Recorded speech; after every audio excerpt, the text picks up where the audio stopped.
Exercise 7.2 का intro part देखेंगे। Class 10th का सेक्शन फार्मूला है, तो सेक्शन फार्मूला इंट्रो पार्ट में प्रूफ देखेंगे और बेस सारे एग्जांपल करेंगे जैसे अभी तक हम लोग करते आए हैं। तो सेक्शन फार्मूला होता क्या है, क्यों, क्या इसका मीनिंग है, क्यों पढ़ रहे हैं, वो सब देखते हैं। तो इन्होंने ये कहा था कि अगर कोई ये लाइन है और ये PB लाइन है, मान लो इसके कोई कोऑर्डिनेट है x1 और ये y1, इसके हैं मान लीजिए कोई x2 और y2। तो आपने एक ऐसा पॉइंट लिया है PB पर जिसने इसको दो पार्ट्स में डिवाइड कर दिया। मान लो ये C है, इसके कोऑर्डिनेट है x, y। तो हमको x, y की वैल्यू फाइंड करनी है। और जब इसने इसको कुछ, देखो ये पार्ट में है तो कुछ ना कुछ पार्ट्स होगा, तो उनका m1 और m2 रेशियो है। तो ऐसे केस में x, y के जो कोऑर्डिनेट होते हैं वो हमारे पास होते हैं m1 x2 plus m2 x1, m1 plus m2 और m1 y2 plus m2 y1, m1 plus m2। ये इस तरीके से हमारे कोऑर्डिनेट होते हैं, ठीक है जी। तो अब ये जो पॉइंट है ये अंदर भी हो सकता है। ये जो फॉर्मूला ये इंटरनली का है, किसका है, इंटरनली। आप देखेंगे लिखा हुआ उसमें, क्योंकि ये जो C पॉइंट है ये इनके अंदर है। अगर ये C पॉइंट यहाँ ना हो गया, मैंने इसकी सीध में आगे ले लिया, मान ली ये C पॉइंट ले लिया, तो ये एक्सटर्नली हो गया इस पॉइंट से बाहर। इसके कोऑर्डिनेट x, y हैं। तो ऐसे कैसे m1 जो क्या होता था, अब m1 हमारा ये हो जाएगा, P से लेके इसका ये m1 हो जाएगा और ये हमारा क्या हो जाएगा, m2 हो जाएगा। तो ऐसे केस में क्या होता है, अब C के कोऑर्डिनेट क्या होंगे, तो कुछ नहीं होगा, केवल यह एक्सटर्नली वाले यहाँ माइनस आ जाएगा, बस यहाँ माइनस आ जाता है और कुछ नहीं होता है, बस यहाँ पे माइनस आ जाएगा और ये एक्सटर्नली हो जाएगा। लेकिन बट मैंने 11th क्लास में तो एक्सटर्नली का पढ़ेंगे आप लोग, लेकिन 10th क्लास में एक्सटर्नली बुक्स में RD शर्मा वगैरह में है, RS अग्रवाल में, तो NCERT में शायद नहीं है, बट फिर भी है तो कोई ज़्यादा लॉजिक नहीं है, माइनस लगा देंगे। चलिए इसका प्रूफ देख लेते हैं। हम आप जानते हैं मैं प्रूफ ज़रूर बताऊँगा आपको, क्योंकि हम पढ़ते हैं नॉलेज के लिए, नॉट नंबर के लिए। तो चलिए सेक्शन फार्मूले का प्रूफ देखते हैं, बढ़िया तरीके समझते हैं कंसेप्ट के साथ। देखिए अब ये मान लीजिए कोई एक ये लाइन है, ये एक पॉइंट A है और ये एक पॉइंट B है। इसके कोऑर्डिनेट हैं x1 और ये y1, इसके हैं x2 और ये y2। हमने ये एक पॉइंट ले लिया P, इसके कोऑर्डिनेट है x, y और ये m1 है और ये m2 है। चलिए अब हमको फाइंड करना है, तो देखिए क्या करते हैं ऐसे केस में। आप एक बात बताइए, मैं इन सबसे परपेंडिकुलर ड्रॉ कर देता हूँ, अभी समझ में आ जाएगा क्यों किया, क्योंकि मैथ में कुछ रटते नहीं है, सबके बीच एक लॉजिक होता है। तो अगर मैं इस डिस्टेंस की बात करूं तो ये x1, सही बात भाई, शुरू से यही पढ़ते हैं। इस डिस्टेंस की बात करूं तो ये x, ठीक है जी, और इस डिस्टेंस की बात करूं तो ये x2, सही है जी, ठीक, क्योंकि इसकी y एक्सिस से परपेंडिकुलर डिस्टेंस क्या होता है, एब्सिसा होता है, मतलब x कोऑर्डिनेट, तो x1 है, यहाँ x है। अच्छा अगर मैं इसकी बात करूं, ये परपेंडिकुलर डिस्टेंस कितना, तो ये y2 है। ये अगर मैं इसकी बात करूं भाई, तो ये हमारे पास y1 है भाई, इसकी y1 के y है। अगर मैं इसकी बात करूं तो ये हमारे पास y1 है, ये डिस्टेंस, ठीक है, हमारा क्या है। चलिए अच्छा, अब मैं देखो जुगाड़बाजी करता हूँ, ये आपको नॉलेज के लिए बता दी कौन कितना है, ठीक है, अब समझ जाना। अब मैं यहाँ से ये लाइन ड्रॉ करता हूँ, राइट एंगल ट्रायंगल बन गया। सेम प्रोसेस यहाँ से करता हूँ, ये भी राइट एंगल ट्रायंगल बन गया। अब देखिए क्या बन गया, ये x है, ये x1 है, तो ये x माइनस x1 हो गया, सही बात है। ये x2 है और इतना x है, तो ये x2 माइनस x हो गया, बिल्कुल सही, कोई डाउट नहीं। ये पूरा y था और इतना y1 है, तो ये y माइनस y1 हो गया। ये पूरा सर y2 है और इतना हमारे पास क्या था, y था, तो ये y2। देखो ये प्लस मैंने जोड़ना हटाना, तो यह सिंपल चीज़, ये तो आनी चाहिए आपको, क्योंकि अगर मैं इसको समझाऊं तो देखो ये पूरा y2 था और इतना y है, इतना क्या हमारे पास y है, तो ये कितना हो जाएगा, y2 माइनस y हो जाएगा। क्लियर है, मुझे नहीं, क्योंकि ये देखो y था हमारा। अब एक काम करते हैं, ABCD, ये दो ट्रायंगल लेता हूँ मैं, triangle APC and triangle PBD। तो देखो APC और PBD ये दोनों आपस में क्या होंगे, सिमिलर होंगे। देखो कैसे, क्यों होंगे सिमिलर, देखिए एंगल C बराबर एंगल D 90 है, ये चैप्टर 6 हम लोग पढ़ चुके हैं क्लास 10th का। ये जो एंगल है ये हमारे बराबर हों, क्यों, ये दो लाइन पैरेलल हैं, करस्पॉन्डेंस होंगे ये हमारे। तो अगर मैं बात करूं तो angle A equals to angle B.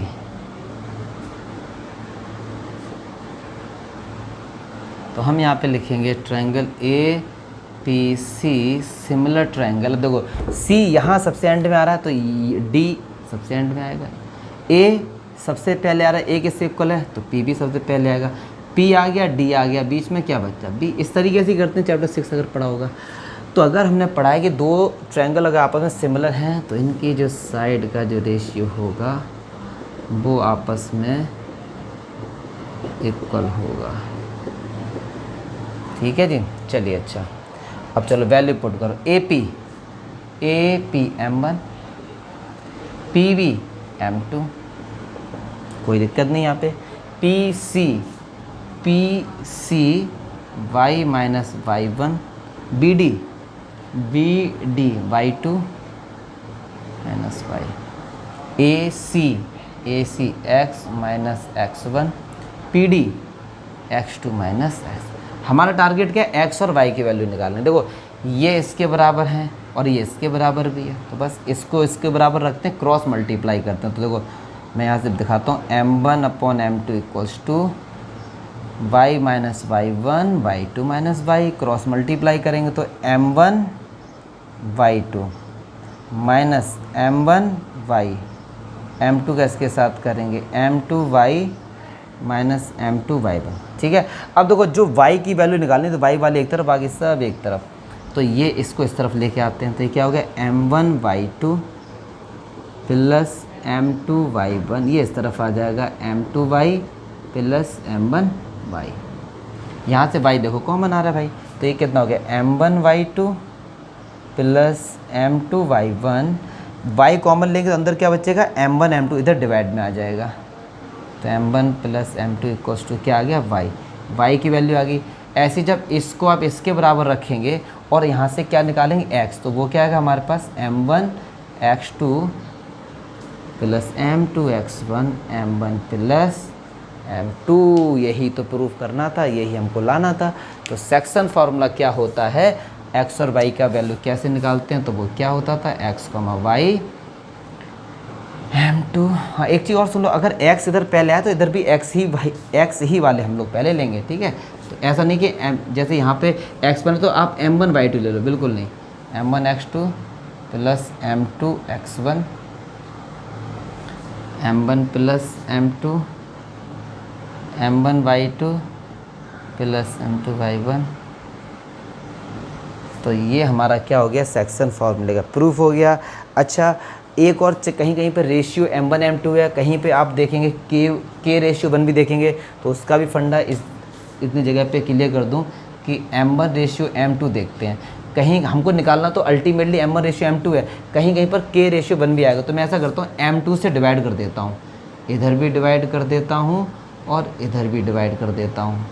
तो ये हो गया m1 m2 1, तो इसको हम लोग k ऐड कर लेते हैं, हमको फाइंड तो यही करना है k रेशियो m1 m2, तो k रेशियो 1, तो जो k का आंसर आएगा वही हमारा m1 m2 आ जाएगा। तो m1 m2 कहीं कहीं पर लेते हैं, कहीं पर k रेशियो 1 भी ले लेते हैं, तो भी डायरेक्ट आंसर निकाल सकते हैं। अब दोनों तरीके से क्वेश्चन करके देखेंगे हम लोग। ठीक है, तो चलिए अच्छा क्वेश्चन देखते हैं एग्जाम्पल। अब चलिए मैं अगर एग्जाम्पल 6 की बात करता हूँ, तो ये एग्जाम्पल 6 क्या है, तो ये कह रहे हैं find the coordinate of the point which divides the line segment joining the points. मतलब दो पॉइंट को ज्वाइन कर रहे हैं, ये A है और ये B है, 4, -3, 8, 5, और इसको एक find the coordinate at the point, एक पॉइंट है मान लो यहाँ पे C, इसके कोऑर्डिनेट है x, y, इसने 3 रेशियो 1 में इंटरनली है तो कहीं ना कहीं अंदर ही होगा। तो बस कुछ नहीं, इसको दोनों तरीके से करके दिखा दूंगा, k रेशियो 1 से भी और m1 m2 से भी। तो चलिए x1 y1 x2 y2 m1 और m2। चलिए फार्मूला क्या होता है, x, y m1 x2 plus m2 x1 upon m1 plus m2, m1 y2 m2 y1। चलिए m1 कितना है 3, x2 कितना है 8, m2 कितना है 1, x1 कितना है 4 और m1 कितना है 3 + 1, m1 कितना है 3, y2 कितना है 5, m2 कितना है 1, y1 कितना है -3, तो ये कितना है 3 + 1, 5 या 15, 15 से 3/4, तो कितना आ गया 7:3। मीन्स आंसर चेक कर लेता हूँ अभी। हाँ ठीक है, मतलब ये आप वो 0.7,3 होंगे जो इस लाइन को 7:3 मतलब 3:1 में डिवाइड करेंगे। अब इसी क्वेश्चन को k:1 से भी हम लोग सॉल्व करते हैं। तो इसको देखो k ले लो, ये तो 1 है ही हमारे पास, ठीक है, तो भी देखते हैं। लेकिन उसका यूज़ हम लोग तब करते हैं जब वो ये पूछे आपसे कि हम किस रेशियो में डिवाइड करते हैं, ठीक है। यहाँ तो हमको पहले से ही रेशियो पता है कि ये m1 है ये m2, तो यहाँ पे k रेशियो वर्क नहीं करे। अभी तो बहुत सिंपल क्वेश्चन था, अभी क्वेश्चन आएंगे कि जिनमें बोला जाएगा रेशियो बताओ कि किस रेशियो में डिवाइड किया, तो उस केस में हम लोग k:1 या m1 m2 दोनों सॉल्व कर देते हैं। अब नेक्स्ट एग्जाम्पल देखते हैं। कह रहे इन वॉट रेशियो, देखो वही आ गया ना जिसकी भी बात कर रहे थे। तो पॉज द वीडियो, ठीक है। एग्जाम्पल 7 इसको करेंगे दोनों तरीके से। कह रहे हैं in what ratio does the point -4, से divide the line segment joining the points, ठीक है। अब देखिए ये A है और ये B है, -6, 10, 3, -8। अब एक पॉइंट है, कह रहे हैं ये पॉइंट है, इसने किस रेशियो में इसको डिवाइड किया। तो मान लो मैंने कहा m1 और m2 में डिवाइड किया, तो बस अब कोई दिक्कत नहीं है। ये x1 हो गया, ये y1 हो गया, ये x होता है, ये y होता है, ये x2 होता है और ये y2 होता है। तो x, y क्या होता है m1 x2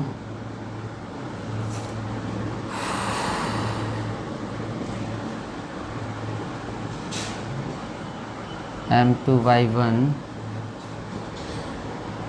चलिए x कितना -4, y कितना 6, वैल्यू पुट करते हैं। m1 तो m1 है, x2 कितना 3, m2, x1 कितना -6, तो ये कितना हो गया m1 + m2।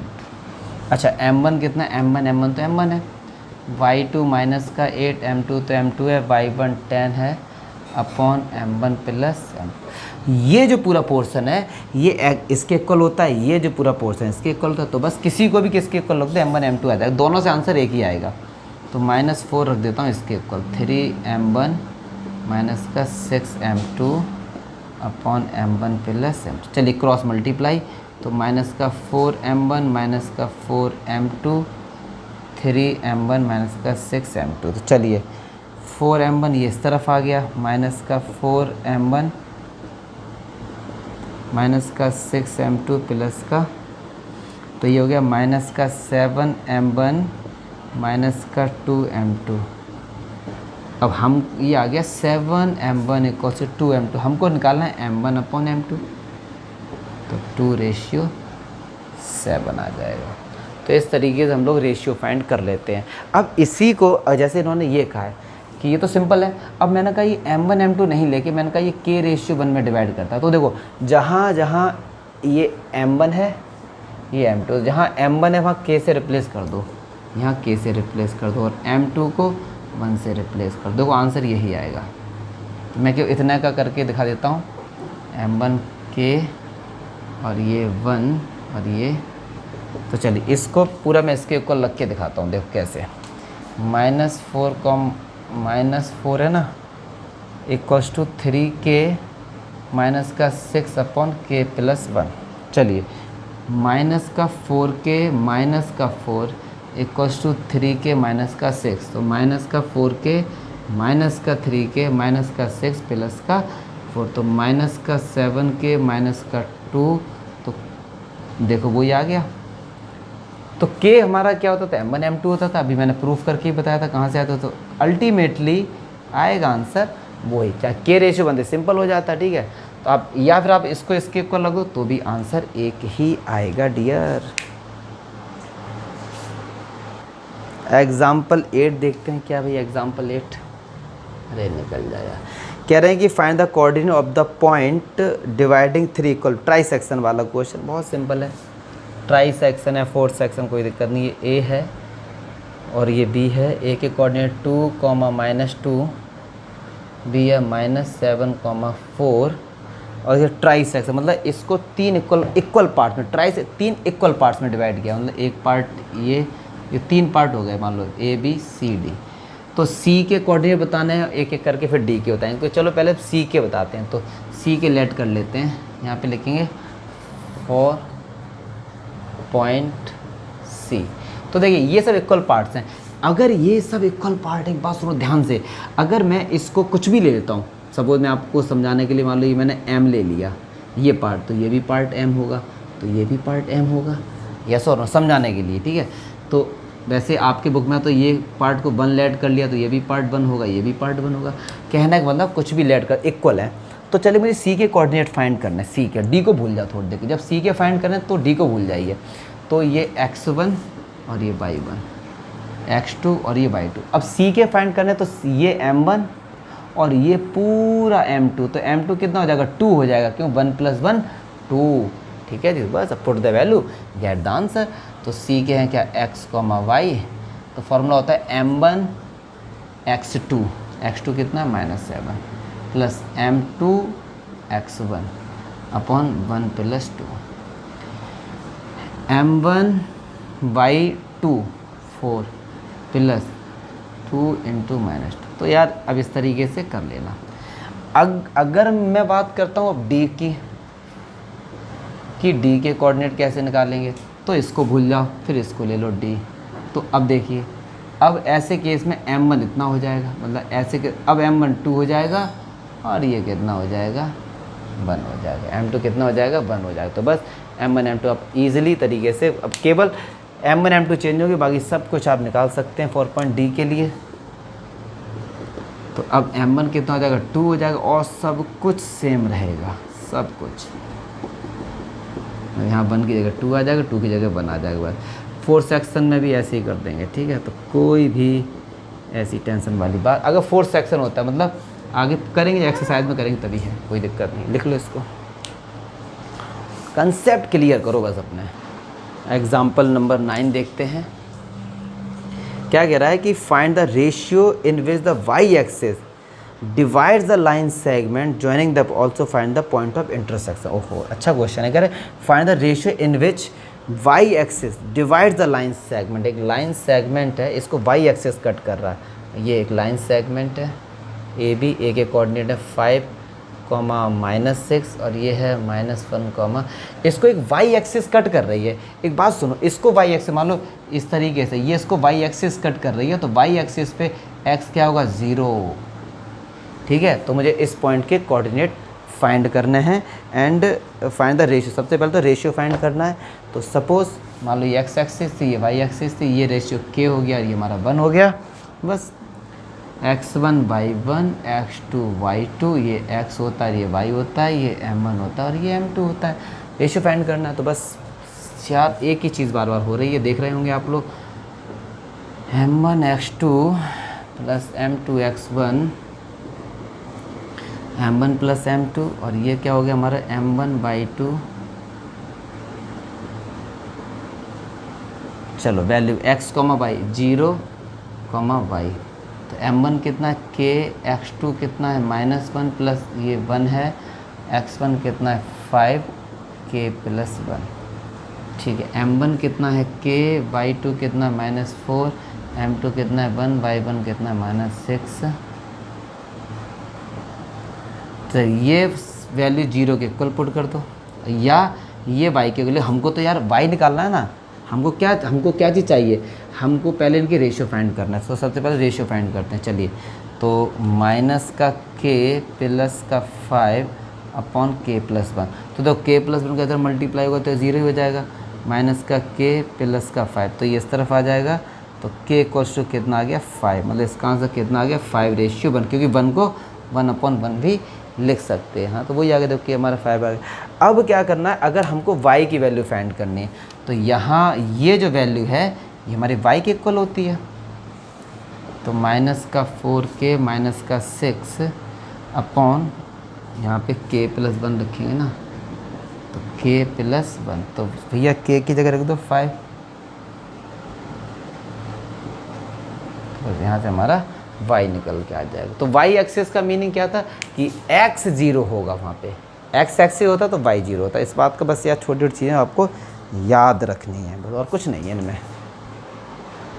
Example 10 most important question exam point of, कई बार एग्जाम में आया क्या, if the points A B C D are the vertices of a parallelogram. एक पैरेललोग्राम है ये, इनके कोऑर्डिनेट है ए बी सी डी। तो ए कितना है 6,1, बी कितना है 8,2, सी कितना है 9,4, ये कितना है P,3 are the vertices of the parallel find take in order. ठीक है, कह रहे एक ऑर्डर में लेना, मतलब ए बी सी डी सी का, तो find the value of P दो। अच्छा क्वेश्चन है। वैसे अब कई सारे तरीके हो सकते हैं, दिमाग में आएंगे कि इसका डिस्टेंस बराबर हो सकता है, इनका डिस्टेंस और इनका डिस्टेंस हम लोग बराबर रख सकते हो सकता है, क्योंकि पैरेललोग्राम में अपोजिट साइड्स क्या होती हैं, इक्वल होती हैं, तो इसका डिस्टेंस निकाल सकते हैं, इसका डिस्टेंस आपस में बराबर रख सकते हैं, तो भी आ जाएगा। एक और तरीका है कि पैरेललोग्राम के जो डायगोनल्स होते हैं वो बाइसेक्ट करते हैं, मतलब अगर ये O है तो O क्या होगा, AC का भी मिड पॉइंट होगा, O जो होगा वो क्या होगा, BD का भी मिड पॉइंट होगा। तो हम यहाँ पे क्या हम ये लिख सकते हैं, mid point of AC equals to mid point of BD, दोनों बराबर है। तो कभी भी मिड पॉइंट कैसे निकालते हैं, देखो मिड पॉइंट का मतलब इनका रेशियो बराबर होगा, मिड पॉइंट है तो डायरेक्ट निकालने का तरीका होता है x1 plus x2 divide by 2, y1 plus y2 divide by 2। ये डायरेक्ट फॉर्म क्यों, ये कहाँ से आया, सेक्शन फॉर्मूले से तो आया। अगर मैं इस लाइन की बात करूँ, ये x1 y1 है, x2 y2 है, ये m1 m2 रख के देख लो, तो ये डायरेक्ट आप इस तरीके से भी याद कर सकते हैं। मिड पॉइंट निकालने का जो फॉर्मूला होता है वो x1 plus x2 divide by 2, y1 plus y2 divide by 2, इस तरीके से भी निकाल सकते हैं। तो चलिए x1 प्लस ये x1 होगा, ये x2 होगा, तो 6 plus 9 divide by 2, 1 plus 4 divide by 2, ऐसे 8 plus p divide by 2, 3 plus 2 divide by 2।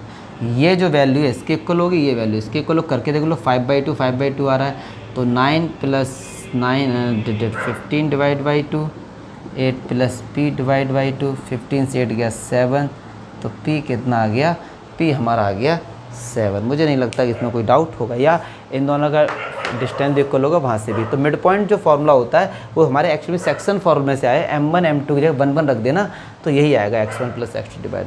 तो इस तरीके सारा इंट्रो पार्ट मैंने करा दिया 7.2 का, फिर एक्सरसाइज देख लेंगे।